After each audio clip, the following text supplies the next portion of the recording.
call me a god. You call me a god. Hey everyone, welcome back to the channel. This is आदिश घंटा. आइए बात करते हैं bitcoin के बारे में और तीन ऐसे एल्टकॉइंस जो मुझे लगता है कि एक शॉर्ट टर्म में बहुत अच्छे प्रॉफिट्स दे सकते हैं. तो बिटकॉइन की बात करें तो बिटकॉइन करंटली यहाँ पे हम लोगों ने एक्सपेक्ट किया था कि यहाँ पे बिटकॉइन ऊपर की तरफ जाएगा. यहाँ पे हम लोगों ने एक्सपेक्ट किया था कि जो रेजिस्टेंस को उसने टच किया था 1 2 3, यहाँ से एक्सपेक्ट किया था कि बिटकॉइन ऊपर की तरफ निकलेगा, पर हुआ कुछ अलग ही. बिटकॉइन यहाँ से नीचे आ गया और ये जो एक बॉक्स था जिसमें बिटकॉइन की प्राइस घूम रही थी, ये वापस इसी एरिया में आ गया. तो यहाँ से भी मैं एक्सपेक्ट कर रहा हूँ बिटकॉइन एक साइडवेज एक्शन में ही रहेगा. हो सकता है कि यहाँ फिर से 25,000 के आसपास ये लगातार अटेम्प्ट करता रहेगा उसको ब्रेक करने का, लेकिन कुछ टाइम तक मुझे लगता है बिटकॉइन यहीं पे रहेगा. बिकॉज़ यहाँ पे बहुत ज़्यादा पुश नहीं दिख रहा है. बिटकॉइन ऊपर तो जा रहा है लेकिन बहुत ज़्यादा वॉल्यूम नहीं आ रहा है. अगर आप वॉल्यूम भी देखो तो वॉल्यूम थोड़ा डिक्लाइनिंग ही दिख रहा है. यहाँ पे बहुत ज़्यादा वॉल्यूम नहीं आ रहा है यहाँ पे. तो इसीलिए मुझे लगता है कि बिटकॉइन अभी फ़िलहाल एक पॉज ले सकता है, एक साइडवेज एक्शन दे सकता है और उसके बाद कुछ दिन बाद हो सके तो एक हमें अच्छा प्राइस एक्शन ऊपर की तरफ देखने को मिलेगा. और तीन एल्टकॉइंस जो मैं देख रहा हूँ जो कि बहुत अच्छा प्रॉफिट दे सकते हैं फ़िलहाल. So the first one is Ethereum. मुझे लगता है एथेरियम में एक रैली जो है वो पेंडिंग है. अगर आप एथेरियम के चार्ट देखो तो ये एक रेजिस्टेंस है एथेरियम के लिए अराउंड 17,400 to 18,000. तो एथेरियम बार बार उस एरिया में आ रहा है और यहाँ से रिजेक्ट होकर एक साइडवेज एक्शन दे रहा है. अगर आप देखो तो Ethereum almost mid of January से यहाँ इस एरिया में है और इसी एरिया में घूम रहा है. तो हो सकता है एथेरियम धीरे धीरे इस एरिया को पुश करके यहाँ से ऊपर ब्रेक करने की कोशिश करे और 20,000 के आसपास रेजिस्टेंस लेके फिर नीचे और फिर इस तरह का हमें एक पैटर्न देखने को मिले. तो यहाँ जो नेक्स्ट टारगेट है एथेरियम का, अगर ये इस जोन से निकलता है तो हो सकता है हमें ये 25,000 to 23,000 to 25,000 के आसपास हमें एथेरियम देखने को मिल सकता है अगले पुश अप में. तो ये एक प्राइस एक्शन जो मैं देख रहा हूँ हो सकता है 2-4 दिन और लगे, but I think the time is here. Ethereum में एक अच्छे खासी बाइंग और एक स्ट्रॉन्ग पुश दिख रहा है. सिमिलरली अगर सेकंड कॉइन की बात करूँ तो वो है मैटिक. मैटिक का आपको जैसा कि आप लोग मैंने पिछले वीडियोस में बताया था, मैटिक का जो मेन नेट है जो जीके रोलअप वो आ रहा है अराउंड 27 मार्च. उसकी वजह से मैटिक में बहुत अच्छी प्राइस एक्शन हमें दिख रही है. बट प्रॉब्लम ये है कि जब से कॉइनबेस का L2 चेन का अनाउंसमेंट हुआ है, जो बेस L2 का अनाउंसमेंट हुआ है, तब से मैटिक में थोड़ी सी व्हाट यू से एक बैक स्टेप दिख रहा है. लोग उतना पसंद नहीं कर रहे हैं मैटिक को एग्रेसिवली बाय करना जो वो पहले पसंद कर रहे थे. बिकॉज कॉइनबेस एक बहुत ही बड़ा वेंचर है, उनके ट्रेडिंग प्लेटफॉर्म पे बहुत सारे यूज़र्स हैं. तो वो यूज़र्स अब L2 का एक एक्सपीरियंस ले पाएंगे और कॉइनबेस इस क्रिप्टो इंडस्ट्री बहुत बड़ा प्लेयर है, तो कहीं ना कहीं उसका डोमिनेंस हमें दिखेगा. इस वजह से मैटिक में बहुत ज़्यादा बाइंग नहीं हो रही है. But I think Matic will show up. Because अगर आप देखो तो ऐसे बहुत सारे सिचुएशंस थे जहाँ मैटिक को एक कॉम्पिटिशन मिला है और मैटिक ने उसको क्लियर किया है. तो second coin which I am looking at is Matic. और एक कॉइन जो मैं देख रहा हूँ वो लीडरडाओ, क्योंकि एथेरियम का शंघाई अपडेट अभी आने वाला है. एथेरियम का प्राइस भी उसी लिए हो सकता है पंप करे बिकॉज जो जितने भी टोकन है वो अनलॉक होने वाले हैं. तो लोग एक हाई प्राइस पे बेचने का ट्राई करेंगे. व्हील्स जो है वो ट्राई करेंगे प्राइस को थोड़ी ऊपर की तरफ पुश करने का, और उसके बाद अनलॉक के बाद वो हो सके तो उसे लिक्विडेट करेंगे या फिर होल्ड करेंगे और लीडरडाओ पे स्टेक करेंगे. तो लीडो मुझे लग रहा है एक अच्छा ऑप्शन हो सकता है स्टेकिंग के लिए, because almost 30% of the Ethereum इस लीडो में स्टेक है. तो ये थे तीन कॉइन्स जो मुझे लगता है आने वाले टाइम पे एक अच्छी रैली दे सकते हैं. देयर आर मोर कॉइन्स, बहुत सारे कॉइन्स अच्छे दिख रहे हैं, स्पेशली कॉइन्स लाइक कैंटो. अगर आप कैंटो को देखो तो यहाँ पे जो प्राइस एक्शन है वो बहुत अच्छा है. इस एरिया में बार बार सपोर्ट ले रहा है. तो यहाँ से अगर कैंडल ऊपर की तरफ निकलता है देन इट इज़ फाइन। अगर आप $0.5 के ऊपर निकलता है तब ठीक है। अगर ये फिर से नीचे आया तो ये इसको इस बार ब्रेक कर देगा, क्योंकि यहाँ आप देखोगे तो ये ब्रेकआउट हुआ एक बार दो बार, तो अगर तो इसको ये तीसरी बार इस हाई को ये क्रॉस करना चाहिए अगर ऊपर की तरफ जाना है। अगर इस हाई से नीचे ही ये एक हाई बनाता है इस तरह से, तो ये एक लोअर लो हो जाएगा जिसकी लोअर हाई होगा, which is a kind of bearish scenario. तो यहाँ से हो सकता है हमें एक सेल ऑफ देखने को मिले। और दूसरे कॉइन्स की अगर आप बात करो तो Phantom is also looking good.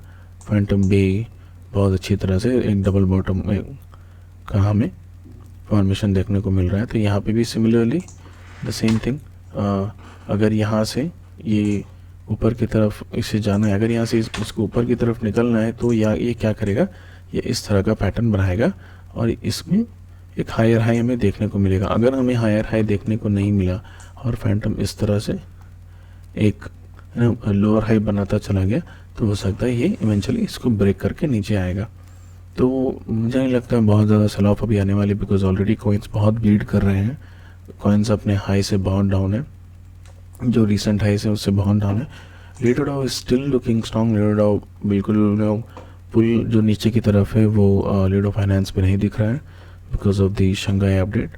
और अगर आप बाकी टोकन्स की बात करें तो कुछ और टोकन्स भी आप अच्छी तरह अच्छे प्राइस एक्शन में है जो पिकअप कर सकते हैं। Something like Aptos, something like ape coin को अगर आप देखो तो एप कॉइन भी एक अच्छे प्राइस एक्शन में दिख रहा है, यहाँ से इसको आप पिकअप कर सकते हो। Also I think Aptos was looking good. Let me see.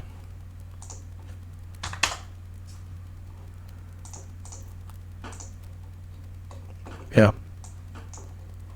Aptos is also looking good.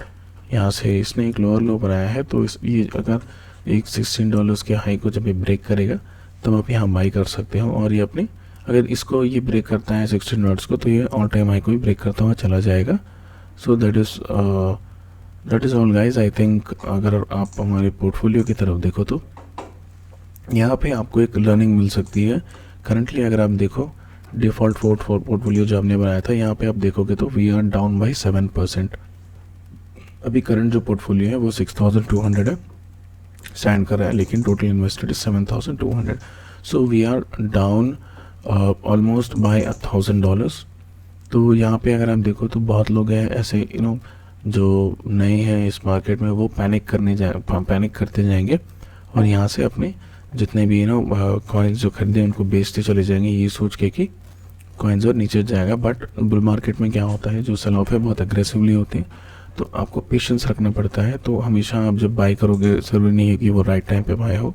तो इस तरह अगर आप इस पोर्टफोलियो को ट्रैक करो, जो कि हम रेगुलरली करेंगे इस चैनल पे, तो आपको पता चलेगा द वे क्रिप्टो वर्क्स। ये 15% 20% ये नीचे जाएगा। वो शॉर्ट टर्म में एल्ट कॉइन्स बहुत ज़्यादा फ्लक्चुएट करते हैं, तो आप वही पैसे, इसीलिए बोलता हूँ वही पैसे लगाए जिनकी आपको ज़रूरत नहीं है। अगर मुझे लेट्स से ये पैसे मेरे काम के थे, अगर मैं वो पैसा ला कर यहाँ पे डालूँ तो मुझे कल को पैसे जब चाहिए तो मैं इस सिचुएशंस में नहीं बेच पाऊँगा जहाँ पे कॉइन्स अराउंड 15 to 20% हो। अगर आप देखो तो कॉस्मोस अराउंड 15% डाउन है, तो इस एरिया में अगर मैं बेचूँ तो मुझे लॉस होगा और डेफिनेटली मैं सोचूंगा कि क्रिप्टो में पैसा नहीं बनता है और ये सब कुछ एक स्क्रैम है। तो हमें अपने पोर्टफोलियो जो है उसमें वही कैश रखना चाहिए, even though it is small it is big, कि जो हमें ज़रूरत नहीं है। अगर आप मेरे पर्सनल पोर्टफोलियो की बात करो तो पर्सनल पोर्टफोलियो लास्ट टाइम हमने देखा था कि मैंने लीडर डाउ पे जो 20% का जो प्रॉफिट था वो मैंने निकाल लिया था और मैंने चेन लिंक पे डाला था। Chainlink is around 10% down by price से, but I am fine. Maybe I think Chainlink is one of the strongest coins, तो चेन लिंक वापस आ जाएगा। Also Polygon Matic I am down by $286। तो जो personal portfolio है that is also down by $500 because हमने Lido DAO पे अच्छा प्रॉफिट बुक किया एंड ऑल्सो कैंटो में एक अच्छा प्रॉफिट मिला था। इसी वजह से पोर्टफोलियो अभी भी ग्रीन में है। बट आई थिंक अगर BTC और थोड़ा फ्लक्चुएट करता है और थोड़ा नीचे जाता है, अगर इस एरिया को ब्रेक करते BTC नीचे जाके इसको टेस्ट करने लगता है, then I think my portfolio will also going to red. हो सकता है हमें एक 20-25% का लॉस हो, but I think now current scenario में वो उतना लाइकली नहीं दिख रहा है। Will see how it works. But ये ध्यान रखिएगा जो भी आप पैसा लगाए, इवन दो इट इज़ $100, वो पैसा ना लगाए जिनकी आपको ज़रूरत है, क्योंकि ऐसे सिचुएशन जहाँ पे आपकी बाइंग गलत होती है और आप ये सोच कर बैठ जाते हैं कि कॉइन्स ऊपर जाएगा और ऊपर जाता ही जाएगा, और वहाँ पे एक यू टर्न आता है और आपकी जो पोर्टफोलियो है वो रेड में दिखने लगता है। यहाँ पे देखो तो अराउंड $537 हम लॉस में, अगर यहाँ पे मैं बेच दूँ तो I will be in loss, मुझे कोई फ़ायदा नहीं होगा। But I think I am here for the long term. Similarly आपको भी उस तरह के लॉन्ग टर्म सिनेरियो में सोचनी चाहिए। हो सकता है यहाँ पे अगर आप चेनलिंग देखो तो करंटली $7.4 पे चल रहा है। हो सकता है कि 1.5 से 2 साल बाद जब बिटकॉइन अपनी ऑल टाइम ब्रेक कर रहा होगा तो ये भी $20-25 के आसपास इजीली चला जाएगा, तो मुझे 5 to 6x का प्रॉफिट होगा। लेकिन अगर मुझे 5 to 6x का प्रॉफिट चाहिए तो इन सिचुएशंस को मुझे पार करना होगा। ये सब जो मेंटल, ये इमोशनली बहुत पेनफुल होता है जब आप देखो कि आपके कॉइन्स डाउन है, डेली आप चेक करते हो but there is no change, coins are completely flat, it's going down and down and down, and then कहीं ना कहीं आपको लगता है कि ये कॉइन और गिरने वाला है और गिरने वाला है, और आप उसको एक दिन निकाल देते हो। लेकिन होता क्या है, जब आप उसको निकालते हो तब कॉइन्स बढ़ने लगते हैं। तो मेक श्योर आप पोर्टफोलियो ना बेचें। ये आई वांटेड टू से a lot of things, that is why I am here, because मैं नहीं चाहता कोई भी अपना पोर्टफोलियो इन सिचुएशंस में बेचे, खास करके जब बुल रन के स्टार्टिंग में हम जो इस इंडस्ट्री में नए हैं उन्हें पता नहीं होगा कि बुल रन कैसे वर्क करता है। जो कॉइन्स आप देख रहे हैं $1, $2, दिस विल बी फ्लाइंग। 2 साल में अगर आप देखो तो हो सकता है कि चेनलिंक $70 तक चला जाए, there is no doubt on that. But आपको पेशेंट रहना होगा, ये ओवर द टाइम होगा, धीरे धीरे होगा। ऑल ऑफ अ सडन क्या होता है, एल्ट कॉइन्स का जो पंप है वो ऑल ऑफ अ सडन आता है। 2-3 महीने में कॉइन्स 3x 5x 10x हो जाते हैं। आप लोगों ने देखा होगा जैसे CFX है, CFX वॉज एट 31 दिसंबर में $0.02 पे था और यहाँ पे 0.36, दिस इज़ ऑलमोस्ट 15x। तो ये एक all of a sudden push होता है। ये कब होगा, किन कॉइन्स के लिए कब आएगा, ये हमें नहीं पता। सो बी पेशेंट एंड मिलते हैं अगले वीडियो में। Thank you.